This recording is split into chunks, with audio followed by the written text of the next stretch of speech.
See, people like to be streetwise, or seem to be streetwise, so they say, you never believe what politicians tell you, never believe what the media tell you, so why are you believing it?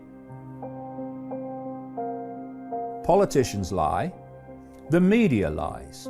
So what I'm going to do is take it from the base foundation point of receiving that information that those politicians, that government, and this media are lying to me. Not they're telling me the truth and I'll research to see if they're not. They're not telling me the truth is the bottom line, and then we'll see if on the rare occasion here and there, they're actually telling the truth. But my first reaction is, you're lying to me. That's just taken as read.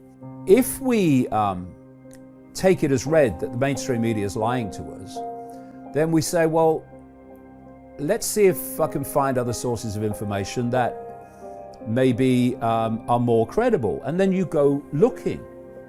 And if you don't, and only get your information from the mainstream media, then your perceptions are going to be downloaded from monumental genetic liars, whether they're politicians, authority, or media. And that's what so many of these people that just nod, because you'll notice this. You'll hear people, they'll say, I'll tell you what I think's going on, and then what comes out of their mouth is the government media narrative, word for bloody word. And you think, well, what do you mean what you think is going on? You're just repeating what you've downloaded. And I've mentioned something there that is so crucial in all this, and crucial in where we go from here. Self-respect. Self-respect has ended every tyranny in history.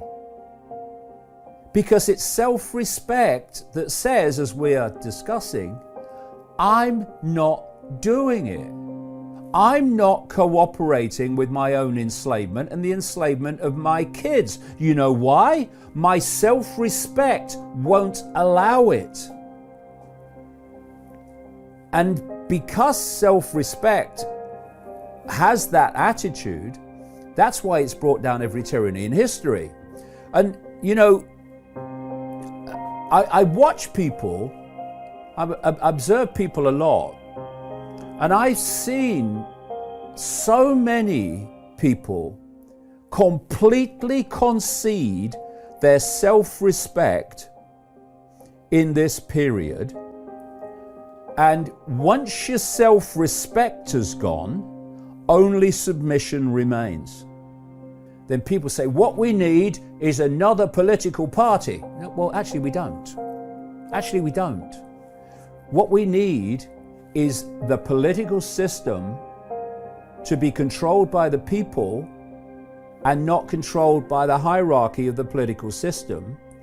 Thus, the political system has to respond to us, not the other way around. And the way we do that is we don't acquiesce just because a authority tells us to do something. We say to authority, okay, you tell us to do this, give us the evidence and tell us why we should, and if it makes sense, we'll consider it. But we're not doing it just because you tell us to do it. So you're basically imposing your own sovereignty and not asking for permission to do so by saying, I'm going to decide if what you're telling me to do makes sense, and if it's to do with control and not any other benefit, then I ain't doing it. In the end, when people say, the power of authority, the power of authority is only the perception of the power of authority. It's a psychological trick. It has no power if we don't give it to them. And that's, I hope, will be one of the greatest lessons of this period. That if you give your power away, it will be recycled back against you in the form of tyranny. If you don't give it away, the tyrants have no power. When that penny drops, then the age of the tyrant will be over.